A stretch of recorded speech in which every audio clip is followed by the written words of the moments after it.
সংস্কারের কথা বলা হচ্ছে বিভিন্ন মহল থেকে। সংস্কার শব্দটি অত্যন্ত দূষিত একটি শব্দ। 1/11-এর সময় আমাদের কাছে উপস্থিত হয়েছিল, যেভাবে এটা দূষিত শব্দ হিসেবে উপস্থিত হয়েছিল এটি। সেই সময় আমরা সংস্কারপন্থীদের মধ্যে দেখেছি ওবায়দুল কাদের সেই সময় সংস্কারপন্থীদের একজন ছিলেন।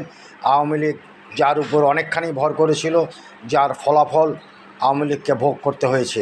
সে সময় 1/11-এর পর বিএনপি ক্ষমতায় আসেননি বলে বিএনপির যারা সংস্কারপন্থীদের মধ্যে ছিলেন তাদের ভূমিকা বোঝা যায়নি, তারা কী করতে পারত সেটি বোঝা যায়নি। এখন কিন্তু সেই সংস্কারপন্থীরাও এখন সোচ্চার হয়েছে বিএনপির মধ্যে, তারাও কিন্তু চেষ্টা করছে এই সংস্কারপন্থীদের পক্ষ থেকে সম্বন্ধে বিএনপির সমস্ত মহলকে অত্যন্ত সতর্ক থাকতে হবে।